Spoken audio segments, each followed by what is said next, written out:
There are 3 ways to spot a failure. Look for a man who doesn't learn. Look for a man who only learns. And look for a man who finishes learning. Yeah, and that's not to say if you find yourself in one of these 3 categories, you don't have to remain there. Failure and success are just temporary things. But for the sake of this video, I'm just going to call it 3 ways to spot a failure. Now, the number 1 people, those who just don't learn and don't want to learn, are probably not watching this video, so I'm not going to talk to them. And the number 3 people, those who think they have finished learning, because either they're too proud to keep learning, or they learn once and things don't pan out and they quit, those people are probably not watching this video either. Thor, what do you know?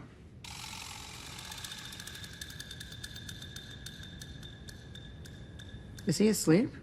No. I'm pretty sure he's dead. Well, because they've given up. So I'm going to talk to the number 2 people who are here because they love learning. And if you are one of those people, I want to tell you 2 things. Number 1, I'm really proud of you. Sincerely. Keep learning. But paradoxically, number 2, you gotta move on. The most productive way to be unproductive, or vice versa, is to only learn. Nothing feels more productive than to read 365 books a year related to your niche or your craft, whatever kind of artist you are, and listen to 40 podcasts a day at 3x speed. Nothing feels more productive than that, but that feeling vanishes while the change you want in your life is still the same distance away. So here are 3 tips that will help you balance out your learning and your application. And it will help you turn your information into implementation. Number 1, the one source rule. I hope you're writing this down. And if you're a learner like me, you probably already have your notebook and pen out. The number 1, the one source rule, is something I learned from an amazing group called Synthesizers, which, by the way, you should probably join because it's run by Kirby and Aiden, wonderful teachers, and they talk about this one source rule. And it means just get your learning from one source for 30 days. At least do that. And do everything that one source tells you to do for, again, at least 30 days. You know, people that love to learn feel like they need more and more and more. And the problem with learning from so many sources is that there is already so much noise out there, but all that noise doesn't equal wisdom and doesn't equal understanding and definitely doesn't equal implementation. And you never get anywhere. And if you keep adding more sources to your life, you're going to get overwhelmed. There's going to be too many decisions, and you're going to get this sense of a need for perfectionism, which is impossible, and that will lead you to procrastinate. So that's what you need to combat the most productive way to be unproductive, is pick one source and do everything they tell you. Don't skip steps. If you trust that source, then trust what they tell you to do. Okay, if you're a writer, you find a source, a channel that talks about writing, lean into that channel, lean into that community, lean into that teacher, and listen to them. Don't go searching a million other videos about writing, because I guarantee you, every single video you find out there about your craft, it probably works if you give it enough time and focus. The problem of learning too many things is we're not focusing. All of it probably works, it just doesn't work all at the same time. That's what Andrew Kirby told me. And I'm living proof of that. Whenever I focus on one source, I grow. I truly grow, and I am truly productive. So hey, if you're looking for one source regarding productivity, peaceful productivity for artists, for writers, painters, musicians, such as yourself, cinematographers, filmmakers, hey, consider this your one source. But if you already have a source, if you just came from another video of another person that you admire, you respect, and also talks about productivity, by all means, go with that person, listen to that person. I would love for you to stay subscribed to my channel, but just listen to that person for 30 days. You can come back after. Number 2, time budgeting. Don't just budget your money, budget your time. This is obvious for all the reasons you're already thinking. but it's important to reiterate.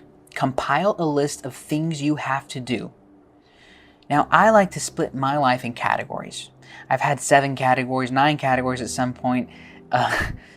Maybe a lot of you like to divide your life into categories as well. Right now, I'm working with 4 categories.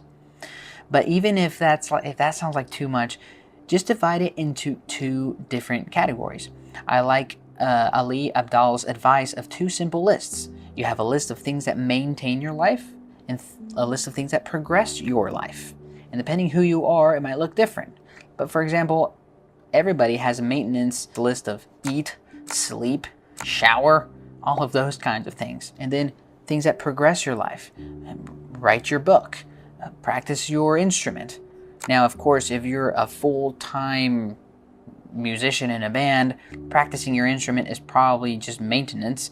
But again, it depends on your context, who you are. But those are 2 lists that you could start with. Maintenance and progress. Now, under the list of progress, you're going to add everything that the one source that you picked on that particular topic, the one source tells you to do.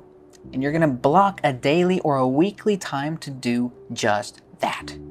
You have to budget your time. You set aside all your hours for sleeping and showering and eating and maintaining whatever you have to maintain, and doing your job, whatever.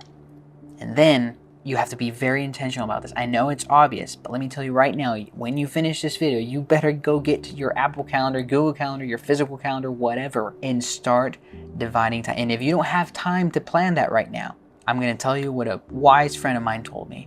Plan a time for planning. It's going to be the most productive thing you do in your life.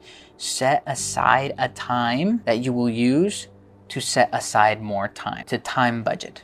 Okay, pick a Sunday afternoon, whatever day, make it your day, make it your afternoon of planning ahead. If you do not make it a habit to time budget, you're never going to block enough time for the important things.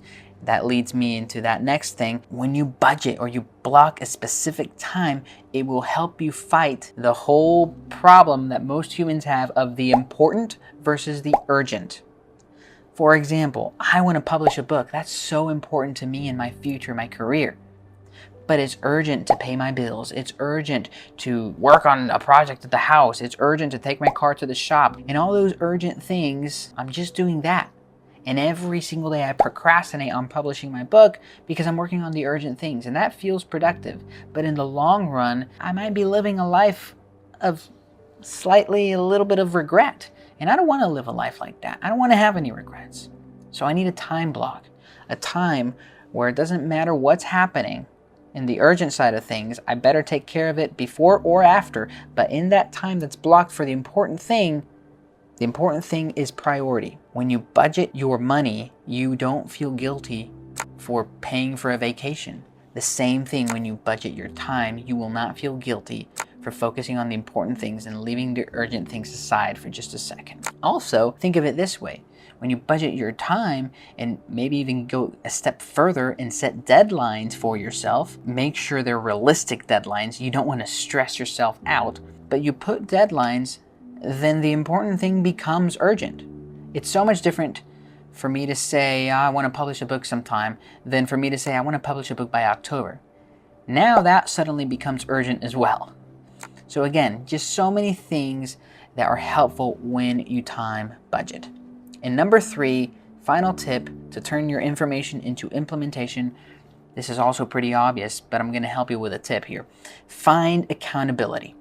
Find accountability. Now, yes, this is easier said than done. If you have someone in your life right now that's going to make sure that you pick one source, you listen to it, you apply everything, and you budget your time, that's amazing. Keep that accountability partner. But for everyone out there, I want to make sure I talk to everybody. And if you're out there living on an isolated island and you're all alone,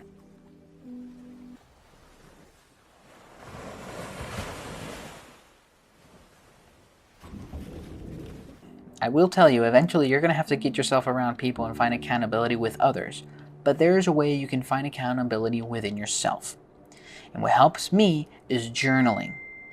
Whether it's writing or even taking a video journaling, so you feel like a scientist. No matter what, it's going to help you because you're going to be able to meditate on your daily lessons, your daily victories. And that's motivating in and of itself.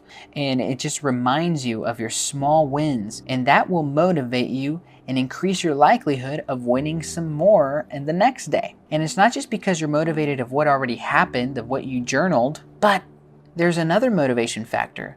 And it's that you're looking forward to your next journal entry. You want to make sure that whatever you write at the end of the next day is impressive, is better, is improvement.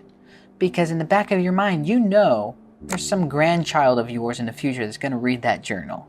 That's motivating for me. And it makes me accountable within myself. Now, of course, eventually you want to find an accountability partner. But those are the 3 tips that will help you balance out your learning and application so that you don't just be that person that's very productively unproductive. So to recap, you are willing to learn?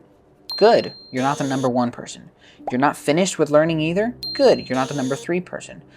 But now, just keep in mind, if you're a number 2 person, the most unproductive way to be productive is to only learn. So remember the one source rule. Pick a source that relates to the topic in your life you are trying to improve in. Artists, if you're a writer, find a writing channel. If you're a cinematographer, find a cinematography channel that you love. If you're simply looking to be more peacefully productive, consider this channel. 2, time budget. Blocking time for your urgent tasks and important tasks.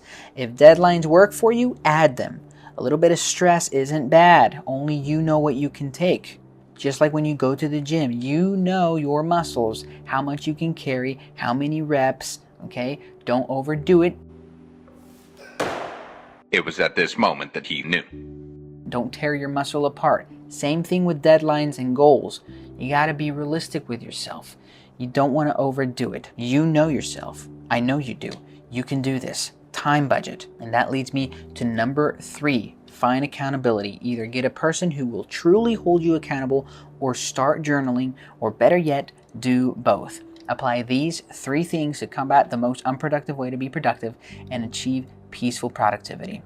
If this video was helpful, consider liking, sharing, and subscribing. I will see you next time, Hotshot. Now get out of here and change the world.